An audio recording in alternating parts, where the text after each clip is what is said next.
Capítulo 5. Um plano chamado Hi-Fi. 2 semanas e meia se passaram desde aquele primeiro dia. O que eu pensei que poderia ser uma paixão passageira, um furacão que chega e vai embora, não passou. Pelo contrário, se intensificou, se enraizou. Invadiu meus sonhos, até os lúcidos, aqueles em que você sabe que está sonhando. Acordava com o rosto dela na mente, uma imagem nítida atrás das pálpebras, e adormecia com a lembrança do seu perfume, um fantasma doce que habitava meu quarto. Todo mundo no colégio dizia que ela tinha namorado, mas em todo aquele tempo eu nunca o tinha visto, nunca um rapaz a esperava, nunca ela mencionou alguém. Comecei a duvidar seriamente se era verdade, ou se era apenas uma proteção inteligente da Sarah para afastar os gaviões que insistiam em rodeá-la como abutres. Muitas vezes, a vi dispensar alguns deles de forma até áspera, um não cortante que não deixava espaço para dúvidas. E se eu me aproximasse dela naquele momento? Seria apenas mais um urubu no meio de tantos, outro na fila? Então mantive minha distância, um observador silencioso e constante, mas sempre com o coração acelerado cada vez que ela passava, cada vez que sua sombra cruzava a minha. Continuava fazendo esboços do seu rosto no meu bloco, tentando capturar a arte perfeita que pudesse retratar toda a sua beleza, como se, dominando suas linhas no papel, pudesse de alguma forma dominar o turbilhão que ela causava em mim. Meus amigos perceberam que eu não era mais o mesmo. Uma certa tristeza pairou sobre mim, mais forte do que minha vontade de disfarçar. Era um amor não correspondido, e isso pesa, especialmente quando você é jovem e acredita que cada sentimento deve ser um furacão recíproco. Mas, como amigos de verdade que eram, sempre inventavam algo para me distrair. Uma partida de futebol depois da aula, onde eu podia chutar minha frustração, uma nova missão no RPG, onde eu podia ser um herói, uma ida ao rio, onde a água fria podia lavar um pouco a alma. Por alguns momentos preciosos, eu esquecia a leve insatisfação de ter um amor crescente dentro de mim e de não ser correspondido, da dúvida que corroía minha confiança. Num desses dias, decidimos ir nadar no rio, meu lugar favorito, onde eu realmente me sentia em paz, onde o mundo parecia fazer sentido. O local era simplesmente lindo, um cartão postal escondido. A parte onde ficávamos, onde praticamente toda a escola se reunia nos fins de semana, tinha cerca de 1 metro de profundidade, um trecho onde o rio formava uma espécie de bolsão, com águas calmas, sem correntezas, perfeito para mergulhar e esquecer. Na outra margem, havia uma pequena encosta de rocha coberta por trepadeiras verdes, uma cortina natural.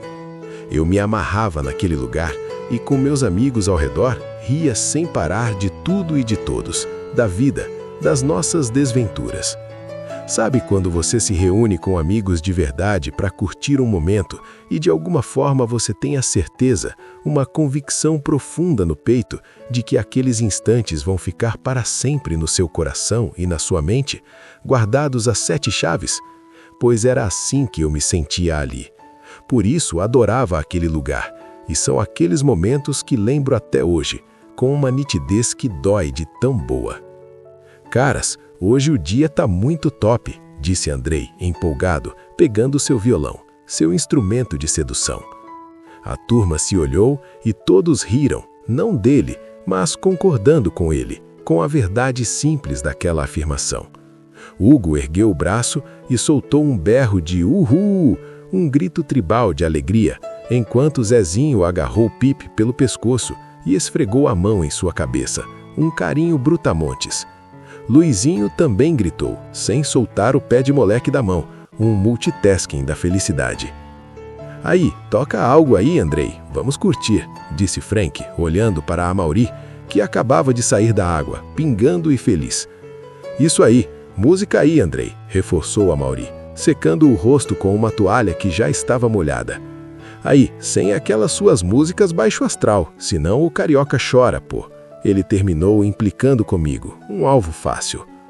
Mas dessa vez eu estava muito feliz, envolvido pela energia do lugar e dos meus amigos para ficar chateado.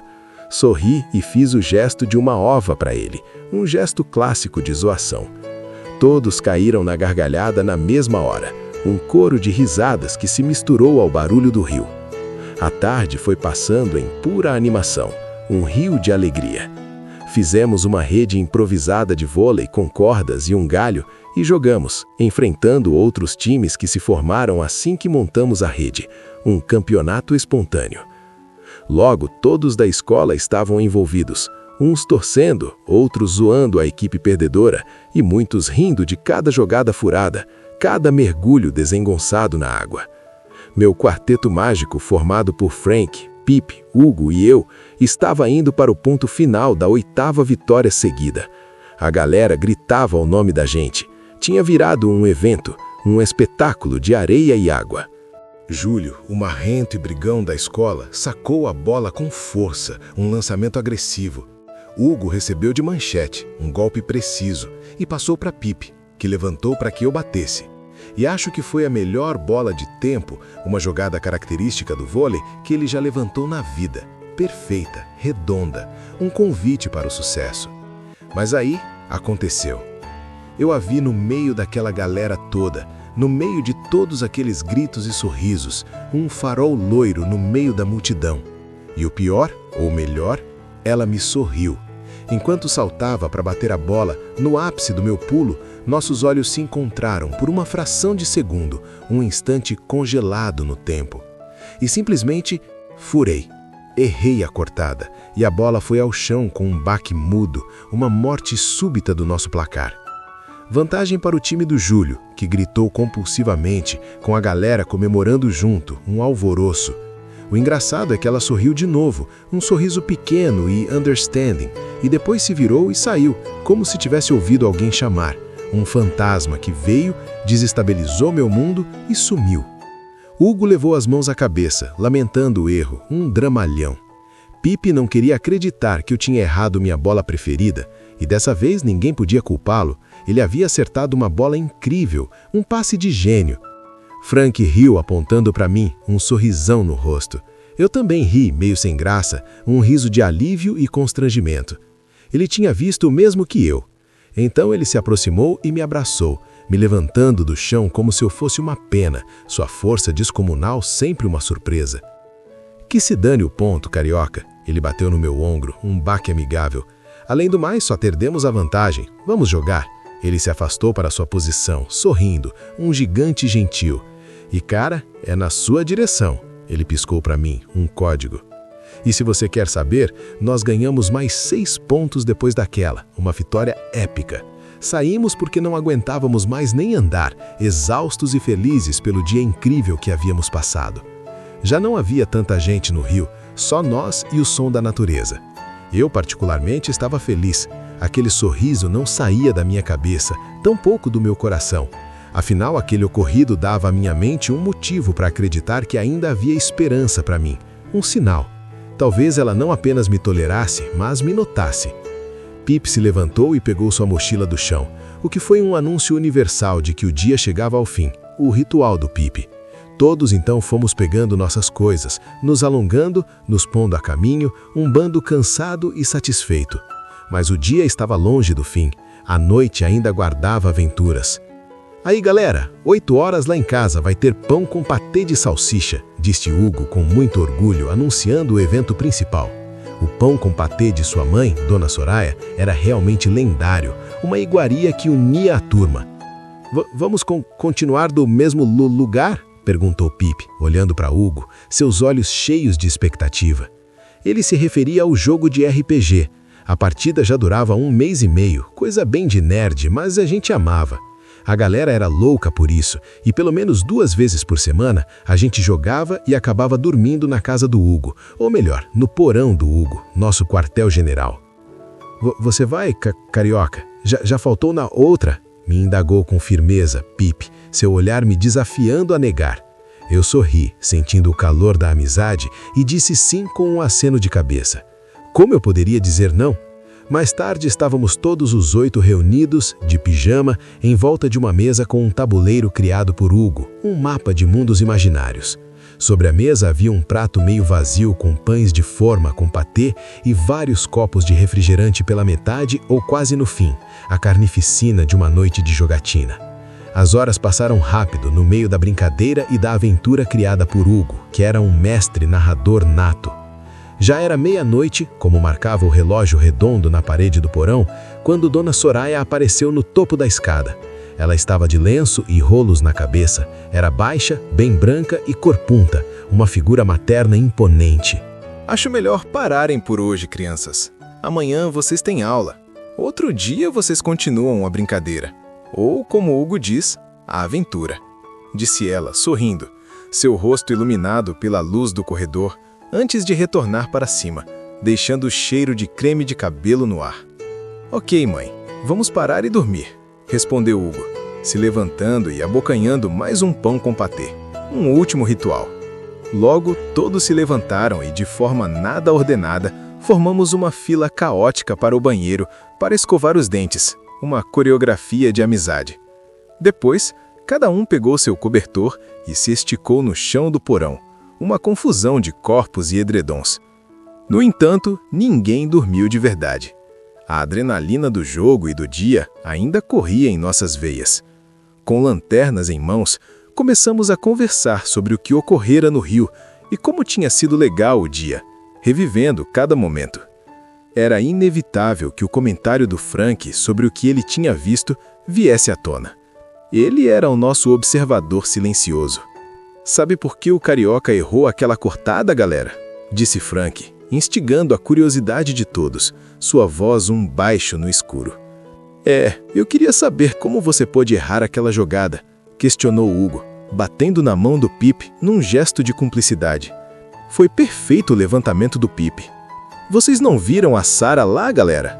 Continuou Frank, mantendo o mistério. Seu rosto iluminado pela lanterna parecia o de um xamã. Fala logo, Frank, deixa de enrolação. Ele viu a gata e errou, foi isso? Tentou apressar a conversa Andrei, impaciente. Foi porque, na hora, ela sorriu para ele. Aí o carioca desconcentrou geral. E o pior é que ela repetiu o sorriso depois, olhando direto para ele. Respondeu Frank, soltando a bomba. Tem certeza? Tinha gente para dar com pau lá na hora, enfatizou Zezinho, cético. Verdade. Foi para você? Endossou o Pipe, olhando para mim, seus olhos arregalados refletindo a luz da lanterna. Eu tenho certeza de que foi. Os dois se olharam diretamente. Mas quem pode dizer com certeza é o nosso amigo carioca, disse Frank, apontando para mim como se eu fosse o réu no tribunal. Todos os olhos se voltaram para mim. A lanterna do Andrei iluminou meu rosto como um holofote, me expondo. Eu acho que foi, galera, admiti, levando as mãos à cabeça, um gesto de rendição. Nossa, o tempo parou. Eu pude ver com detalhe aquele sorriso lindo. É loucura, eu sei. Já me repetiram isso várias vezes nesses dias, e até sei que tenho andado diferente, mais quieto, mais triste, mas é mais forte do que eu. E sei que vocês perceberam minha mudança, pois têm feito de tudo para me animar. Eu sei disso. E vocês são demais por estarem fazendo isso por mim. É que eu nunca me senti assim. É muito doido tudo isso. Respirei fundo. O ar do porão parecia pesado, mas foi desde a primeira vez que a vi. Ela meio que mora nos meus pensamentos e virou dona absoluta do meu coração. Vocês podem me zoar à vontade, mas eu tô apaixonado por ela. Acho que muito, muito apaixonado. A confissão saiu, crua e verdadeira, ecoando no silêncio do porão. Era a primeira vez que eu dizia aquilo em voz alta, e o som das palavras era assustador e libertador. Caraca, carioca, essa é uma revelação forte, cara. Tem certeza disso? Me indagou Andrei, direcionando a lanterna para o meu rosto como um interrogador. Pô, Andrei, depois de tudo que ele disse, você pergunta se ele tem certeza? É claro que tem. O cara tá caidinho pela Sarah. Interrompeu Hugo, olhando para Andrei, defendendo minha loucura. Vocês são meus amigos, vocês me conhecem, pô. Eu não paro de pensar nela. Isso tá me enlouquecendo. E o pior é que não tenho como chegar nela, porque se eu chegar agora, serei mais um urubu como o resto da galera. E eu tenho visto como ela tem cortado a galera. Respondi, desanimado, a realidade prática esmagando o sonho. Isso é verdade, ela tá cortando geral. Mas veja pelo lado bom, ela sorriu para você, carioca. Então você só precisa achar o momento certo para falar com ela. Tipo, se declarar. Elucidou Zezinho, o estrategista. Tive uma ideia, disse, eufórico. Seu nervosismo, como sabíamos, aumentava sua gagueia, um sinal de que a ideia era boa. Ferrou, só vamos saber amanhã, brincou Frank, rindo, quebrando a tensão. Seu bobão, respondeu Pipe, com raiva, mas sorrindo. Fala, Pipe, mas se acalma, tentou Hugo, conduzindo o amigo com paciência. E fome, disse Pipe, com naturalidade, abrindo os braços como um profeta. Houve um segundo de silêncio enquanto a ficha caía. E então... Caracoles! Essa foi demais, Pipe. Você arrebentou, moleque. Toca aqui, disse Andrei, batendo na mão do Pipe com força. Uma festa hi-fi. Você é um gênio, moleque. Vamos fazer esta festa e usar nossas cabeças para dar a oportunidade ao carioca. Só assim ele não vai parecer um urubu se a gente conduzir os dois ao mesmo lugar. O resto vai ser com você, parceiro. Ele apontou para mim com um ar de galã, um plano nascendo. Isso aí, eu e Zezinho cuidamos dos urubus. Damos um jeito de mantê-los longe da sua gata, disse Hugo me olhando, seus olhos brilhando no escuro. Nossa, eu disse sua gata. Precisamos de uma casa que tenha saída para um... Bah, já sei, a casa do Olavo. Ele tem aquele jardim lá atrás, aquele barracão de festa. É perfeito, é um lugar super romântico, pronunciou-se Frank, certo de sua escolha, o arquiteto do amor. Lembrando que a família do Olavo está em Vitória. A casa está sobre a responsabilidade do... Como é mesmo o nome dele? Complementou Hugo, tentando se lembrar, franzindo a testa. Tio Alberto. E o cara é 10, interrompeu Andrei, empolgado. Com certeza, depois que contarmos sua história e o motivo da festa, ele vai liberar na moral. Temos o local. A data pode ser sábado que vem. Quanto mais rápido, melhor. Agora precisamos dos convites para a galera. Frank, esse é seu departamento. Mas será que ela vai num hi-fi? Levantou a questão Zezinho, o pessimista de plantão. Ela é riquinha, mas não é metida. Ela estava lá no Rio, galera. Logo tem tudo para ela aceitar. Para isso, precisamos usar as meninas. Damos o convite para a melhor amiga dela, a Bia, e tudo se resolve. Disse calmamente Luizinho, mordendo um pão com patê, o estrategista alimentar. Cara, você não para de comer nunca, Luizinho. Caraca! Disse Hugo rindo, para depois jogar o travesseiro na cara de Luizinho. Já temos tudo então. Vamos pôr o plano em andamento, mas só amanhã.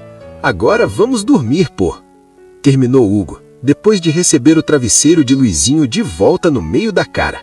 Uma guerra de travesseiros que sinalizava o fim da reunião de estratégia. Eu apenas sorri, olhando para aquela galera que estava disposta a mover montanhas, a arquitetar uma festa inteira só para me dar uma chance com a garota que eu gostava. Parecíamos os mosqueteiros, com aquela frase de união, um por todos e todos por um. E naquele porão, sob a luz fraca das lanternas, eu soube que, não importava o que acontecesse com Sara, se daria certo ou não, eu era o cara mais sortudo do mundo por ter amigos daqueles.